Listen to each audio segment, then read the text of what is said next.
जय हिंद मित्रों। बिजली हड़ताल, वार्ता फेल, पीएमओ करे हस्तक्षेप, बेमियादी हड़ताल की बनी स्थिति। यूपी में 16 मार्च की रात्रि 10 बजे से प्रारंभ हुई 72 घंटे की हड़ताल की अवधि 19 मार्च की रात्रि 10 बजे पूरी होगी। हड़ताल के बाद बिजली उत्पादन, पारेषण और वितरण की स्थिति सामान्य हो जाती, पर सरकार की ओर से आ रहे बयान और कार्यवाही बिजली हड़ताल को अनिश्चित काल की ओर ले जा रही है। हम यहाँ पर कोई निर्णय करने वाले नहीं है कौन गलत है और कौन सही है। हाँ, इतना जरूर कह सकता हूँ कि करीब 23 साल पहले हुई हड़ताल और अब की हड़ताल में बहुत बड़ा अंतर है। हम सरकार की ओर से की जा रही कार्रवाई और आंदोलनरत संघर्ष समिति के स्टैंड को भी आपके सामने रखेंगे। आंदोलित कर्मियों का आरोप है कि सरकारी प्रभाव के चलते टीवी वाले हड़ताल के असर की खबरों को या तो नहीं दिखा रहे हैं या कम दिखा रहे हैं। उस विषय पर भी हम कुछ कहने वाले नहीं हैं। जनता के सामने हमारी कोशिश होगी कि बिजली हड़ताल से जुड़ी चीजों को बेहतर तरीकों से रख सकें। नंबर 1, समझौतों के बाद समझौता। किसी मसलों पर करीब 35 साल पहले आंदोलन स्थल पर आकर कोई भी प्रशासन का प्रतिनिधि आकर सार्वजनिक तौर पर घोषणा कर देता था तो आम जनता यह मान लेती थी कि इसको पूरा कर दिया जाएगा। अब ऐसा नहीं है। आंदोलित लोग चाहते हैं कि जिम्मेदार अधिकारी मौके पर आए और उसे लिख कर दें। अब बात करते हैं समझौतों का। बिजली विभाग में आंदोलन के बाद समझौता होता है और उसी समझौतों को लागू करने के लिए फिर से आंदोलन करना होता है। निजीकरण की आहट।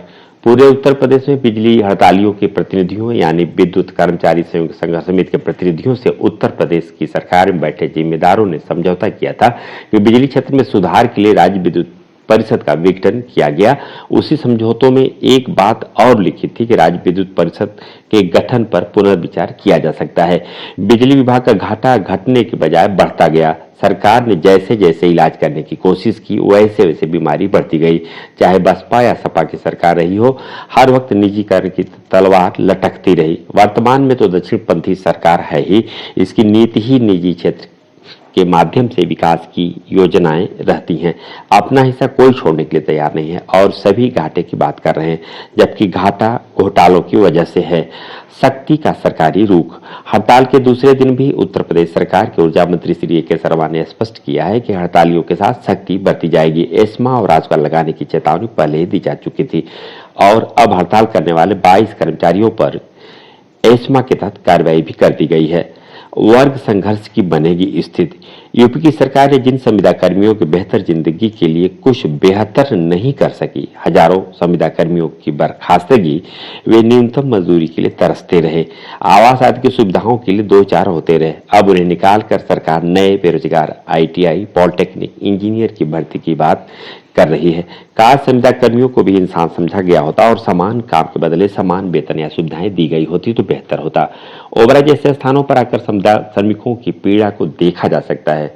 उनके साथ गुजारिए, तब कहीं संविदा श्रमिकों का दर्द महसूस कर सकते हैं। आइए जानते हैं हड़ताल के दूसरे दिन सरकारी बयान। ऊर्जा मंत्री श्री ए.के. शर्मा ने हड़ताल करने, अराजकता फैलाने वाले कार्मिकों के खिलाफ सख्त कार्रवाई की दी है चेतावनी। हड़ताल के बावजूद प्रदेश के विद्युत व्यवस्था सामान्य। अब तक आम जन के हितों में इसका ज्यादा प्रभाव नहीं। राष्ट्रीय संपत्ति को नुकसान पहुंचाने, आम जन को मुसीबत में डालने पर कार्मिकों के खिलाफ ऊर्जा विभाग ने की अब तक सबसे बड़ी कार्रवाई। हड़ताल करने वाले 22 कर्मचारियों पर एस्मा के तहत की गई कार्रवाई। अभी तक 29 कार्मिकों के खिलाफ FIR दर्ज हुई। 6 कर्मी हुए सस्पेंड, उनको लखनऊ के बाहर भेजने के दिए गए निर्देश। हड़ताल में शामिल होने और कार्य न करने पर 1332 संविदा कार्मिक हुए बर्खास्त। 4 घंटे की मोहलत और दी गई है। कार्य पर वापस न आने पर ऐसे हजारों कार्मिक होंगे बर्खास्त। विद्युत व्यवस्था की सुचारू बहाली, निर्बाध आपूर्ति के लिए शीघ्र ही ITI, पॉलिटेक्निक और इंजीनियरिंग पास अभ्यर्थियों की भर्ती की तैयारी। विद्युत कार्मिकों की अव्यवहारिक, बेबुनियादी एवं राष्ट्र व जन विरोधी हड़ताल किसी भी रूप में स्वीकार नहीं। मुख्यमंत्री जी के निर्देश, बिजली आपूर्ति में बाधा डालने वाले तथा अराजकता पैदा करने वालों के विरुद्ध सख्त कार्रवाई की जाए। हड़ताल करने वाले कार्मिकों को चिन्हित करने के लिए सभी मंडलायुक्तों, जिलाधिकारियों तथा पुलिस अधीक्षकों को दिए गए निर्देश। हड़ताली कार्मिकों ने राष्ट्रहित एवं जनहित के मामलों में भी अपने कृत्यों के संवेदनहीनता दिखाई। सरकार अभी भी उनके परिवार के हितों के दृष्टिगत बातचीत करने को तैयार। विद्युत कार्मिकों की हड़ताल पूरी तरह निष्फल, निष्प्रभावी एवं असफल रही। ऊर्जा मंत्री श्री ए.के. शर्मा के बयान में यह बातें आई हैं। आइए जानते हैं इस संदर्भ में और विस्तार से। प्रदेश के नगर विकास एवं ऊर्जा मंत्री श्री के शर्मा ने कहा कि प्रदेश की शांति व्यवस्था को भंग करने और राष्ट्रीय संपत्ति को नुकसान पहुंचाने, आमजन को मुसीबत में डालने वाले विद्युत कर्मियों के खिलाफ ऊर्जा विभाग ने अब तक की सबसे बड़ी कार्रवाई की है। ऐसे कार्मिक हाई कोर्ट के आदेशों की अवहेलना करने, सरकार के निर्देशों को न मानने के दोषी हैं और जन विरोधी कार्यों में लिप्त पाए गए हैं। हड़ताल करने वाले ऐसे 22 कर्मचारियों पर एस्मा के तहत कार्रवाई की गई है। जो अव्यवस्था कर रहे हैं उन पर भी एफआईआर दर्ज कराने के निर्देश दिए गए हैं। अभी तक 29 कार्मिकों के खिलाफ एफआईआर दर्ज हुई है। 6 कर्मियों को सस्पेंड कर दिया गया है और उनको लखनऊ के बाहर भेजने के निर्देश दिए गए हैं। ऊर्जा मंत्री ने कहा कि आउटसोर्सिंग कंपनियों की नौकरी परमानेंट नहीं होती।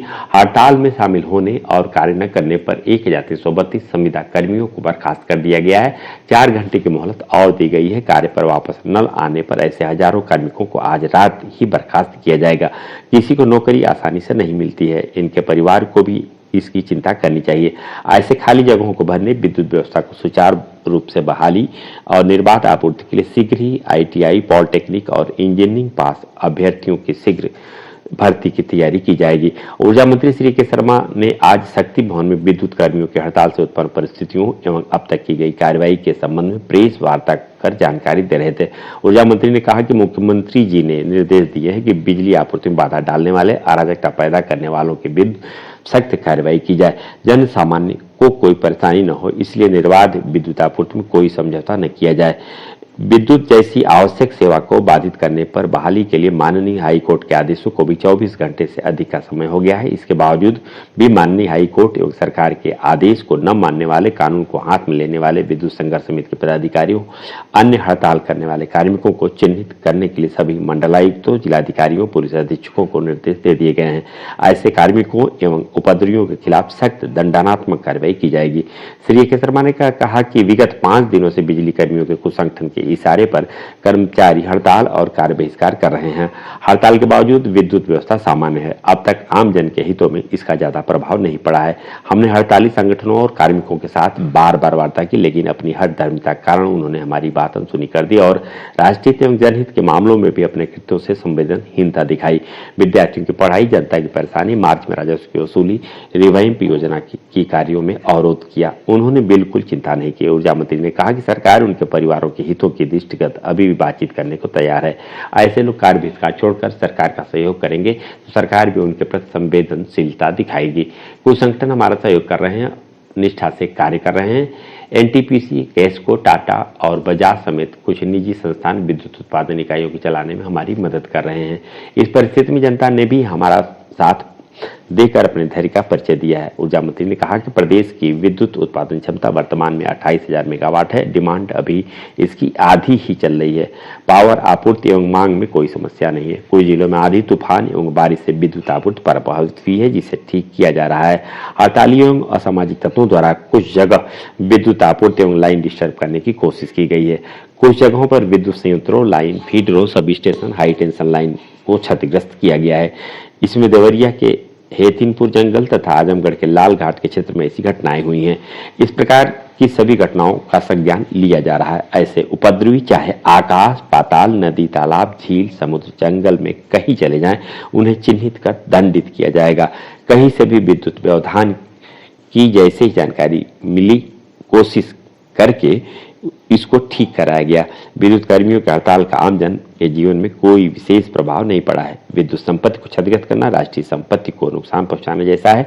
कोई जनता की संपत्ति को नुकसान नहीं पहुंचा सकता। पावर कॉर्पोरेशन 1 लाख करोड़ रुपए के घाटे में करीब 80,000 करोड़ रुपए का लोन भी है। फिर भी हम विद्युत कर्मचारियों के हित में व्यापक फैसले ले रहे हैं। उनकी मांगों को भी पूरा करने की कोशिश की जा रही है, लेकिन विद्युत कर्मियों के अव्यवहारिक, बेबुनियादी एवं राष्ट्र व जन विरोधी हड़ताल को किसी भी रूप में स्वीकार नहीं किया जाएगा। उन्होंने हड़ताल को पूरी तरह से निष्फल, निष्प्रभावी एवं असफल बताया। अभी जो बातें आपके सामने की जा रही थी, उत्तर प्रदेश के ऊर्जा मंत्री श्री के शर्मा की थी। आइए अब जानते हैं हड़ताल पर गए बिजली कर्मियों के प्रतिनिधियों की बात। विद्युत कर्मचारी संघर्ष समिति उत्तर प्रदेश बिजली कर्मियों की हड़ताल दूसरे दिन भी जारी रही। बिजली कर्मियों की बर्खास्तगी या गिरफ्तारी की गई तो 72 घंटे की सांकेतिक हड़ताल अनिश्चितकालीन हड़ताल में बदल जाएगी और प्रारंभ हो जाएगा सामूहिक जेल भरो आंदोलन। विद्युत कर्मचारी संयुक्त संघर्ष समिति उत्तर प्रदेश के आह्वान पर चल रही बिजली कर्मियों की प्रांत व्यापी हड़ताल दूसरे दिन भी जारी रही।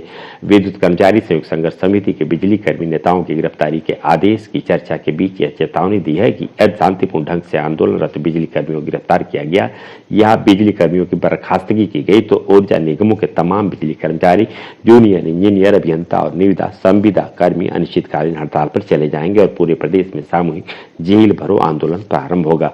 बिजली कर्मियों की हड़ताल के दूसरे दिन आज बिजली व्यवस्था पर प्रभाव दिखाई दिया। अनपरा बिजली घर में 500 मेगावाट क्षमता की एक और इकाई बिजली कर्मियों के काम पर न आने के कारण बंद करनी पड़ी। इसके अतिरिक्त ओबरा ताप बिजली घर की कुल 1000 मेगावाट क्षमता की 5 इकाइयों ने पूरी तरह से काम करना बंद कर दिया है। अनपरा में 210 मेगावाट क्षमता के 3 इकाइयां हड़ताल के पहले दिन कल बंद हो गई थी। परीक्षा ताप विद्युत घर में कल 210 मेगावाट क्षमता की एक इकाई बंद करनी पड़ी थी। इस प्रकार उत्पादन निगम में 2950 मेगावाट क्षमता की 12 ताप बिजली इकाइयां अब तक बंद हो चुकी हैं। पारेषण की कई लाइनें बंद हो गई हैं और 33/11 केवी वितरण उपकेंद्रों पर बिजली कर्मियों के न होने कारण बिजली वितरण की व्यवस्था चरमरा गई है। संघर्ष समिति के पदाधिकारियों ने इस हालात के लिए ऊर्जा निगमों के शीर्ष प्रबंधन और सरकार को जिम्मेदार ठहराते हुए कहा कि 3 दिसंबर 2022 को ऊर्जा मंत्री के साथ हुए संघर्ष समिति का लिखित समझौता हुआ जिसे बिजली निगमों के चेयरमैन मानने से इनकार कर रहे हैं। संघर्ष समिति ने हड़ताल से उत्पन्न स्थिति के लिए ऊर्जा निगमों के चेयरमैन के हटवादी रवैये को जिम्मेदार ठहराया। संघर्ष समिति के पदाधिकारियों ने कहा कि संघर्ष समिति ऊर्जा मंत्री से वार्ता के लिए हमेशा तैयार है। संघर्ष समिति ने कहा कि निविदा संविदा कर्मचारियों की बर्खास्तगी के आदेश एवं बड़े पैमाने पर बिजली कर्मियों के विरुद्ध एफआईआर दर्ज करने तथा संघर्ष समिति के पदाधिकारियों की गिरफ्तारी के आदेश के चलते टकराव और बढ़ गया है। बिजली कर्मी शांतिपूर्ण 72 घंटे की सांकेतिक हड़ताल कर रहे हैं, किंतु उक्त दमनात्मक कदमों से यह हालात अनिश्चितकालीन हड़ताल में तथा जेल भरो आंदोलन में बदल सकती है। राजधानी लखनऊ में 100% कर्मचारी सड़कों पर उतरे। समस्त ताप विद्युत तथा जल विद्युत परियोजनाएं और सभी जनपदों के लगभग 1 लाख बिजली कर्मियों ने हड़ताल में सम्मिलित होकर विरोध प्रदर्शन किया। जय हिंद।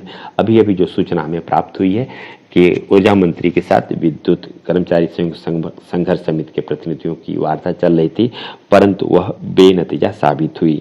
यह अत्यंत दुखद है। इसी के साथ आज की खबर यही पूर्ण होती है। जय हिंद।